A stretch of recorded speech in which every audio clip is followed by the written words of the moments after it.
आस्था का केंद्र होता है। मस्जिद, चर्च, गुरुद्वारा, गिरजाघर आस्था के केंद्र होते हैं। सदन लाखों करोड़ों किसानों युवाओं की आस्था का केंद्र है। लाचार बेबस मजलूम लोग इस सदन की और इस दृष्टि से देखते हैं कि वहां जब कोई नियम बनेगा तो मेरे लिए सुरक्षा कवच बनने का कार्य होगा। तो इसीलिए मेरा मानना है, ये मेरे विचार है, ये हो सके बाकी अन्य लोगों के भी विचार हो सकते हैं। और इस देश के 5वें प्रधानमंत्री चौधरी चरण सिंह का भी एक कथन था कि देश के किसानों एक नजर रखना खेत खलिहान पे और दूसरी नजर रखना लाल किला के मचान पे। लाल किला के मचान का अर्थ है हाउस से, चाहे वो पार्लियामेंट का हाउस हो या असेंबली का हाउस हो।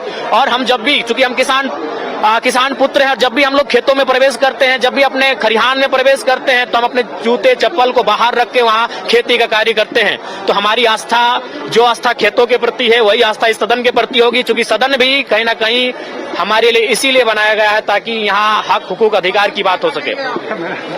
जी, फसल तो उन्नति का होगा, फसल नए झारखंड का होगा, फसल स्थानीय नीति का होगा, फसल युवाओं के रोजगार का होगा। जयराम 24 सीटें लाई, उसको कमजोर कहा जा रहा है।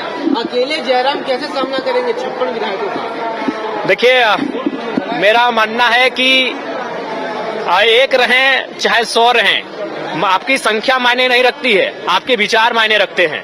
तो जब मैं अपने तर्कों को यहाँ प्रस्तुत करूंगा, वो तर्क तमाम आपके चैनल के माध्यम से पूरे राज्यवासी देखेंगे तो उनवे तय करेंगे कि जयराम महतो अकेला अपने जो बातों को रख रहा है वो 56 पे भारी पड़ रहा है या फिर 56 उन पे भारी पड़ रहे हैं, वो राज्यवासी तय करेंगे।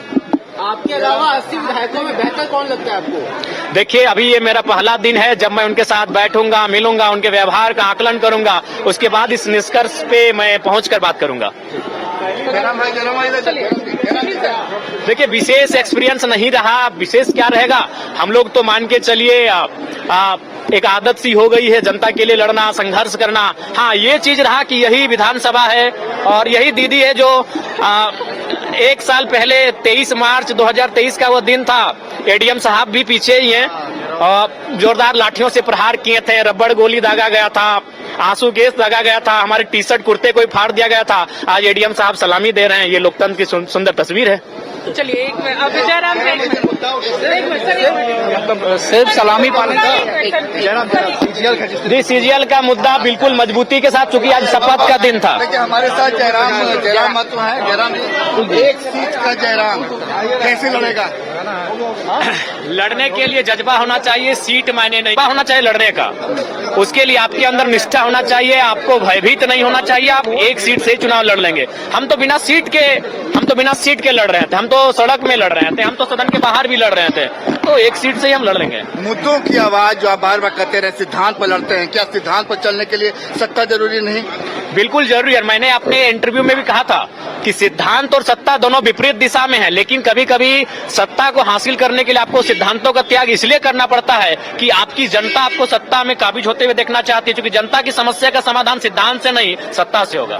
5 साल में कभी ऐसा भी मौका आएगा कि आप सत्ता के साथ हो सकते हैं?